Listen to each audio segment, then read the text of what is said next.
এখন ঘড়িতে প্রায় 10টা বাজে। ভেবেছিলাম 9টার মধ্যে রান্না কমপ্লিট করব, সেটা আর হলো না। আচ্ছা, রুটি আর ভাত হয়ে গেছে, আপনাদের দেখাই। এই যে সকালের রুটি হয়ে গেছে,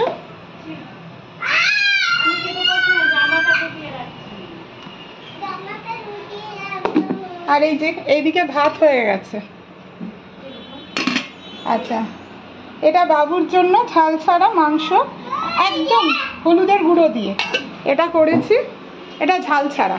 আর এটা কাঁচা লঙ্কা বাটা দিয়ে হলুদ দিয়ে মাংস।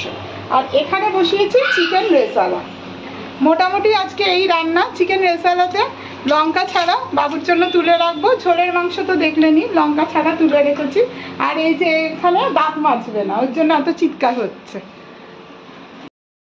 এই এখন নিচে নেমে একটু বরের দোকানে এসছি, এখানে একটু বসবো। ও একটু বাইরে গেছে, একটু বসে তারপরে আমি আমার পার্লারে যাবো।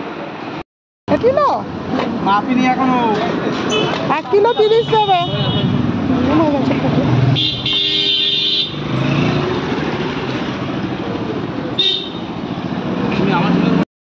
ঠিক করে নেবে, দাম বেশি নেবে না।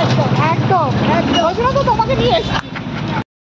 বাড়িতে 3:40 ওপরে খেতে এসছি আর সবজি গুছাতে এসছি।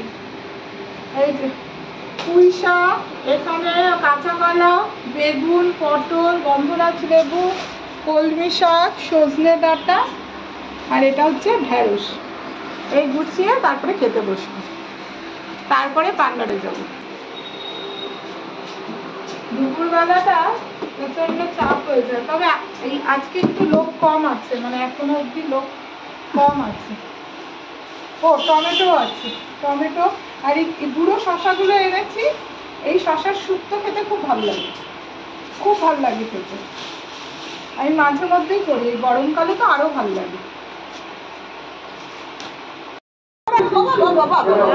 কাজের জিনিস দাঁড়া, ও কাজ করছে তো। এখন ঘড়িতে প্রায় 11টা বাজে, এখন রাতের খাওয়া।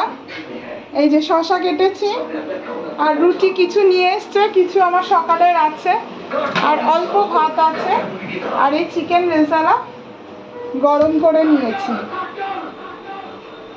এই দিয়ে আজকে রাতের ডিনার সারা হবে। চলুন আমরা ডিনার সারি। গুড নাইট, খুব ভালো থাকবেন, সাবধানে থাকবেন।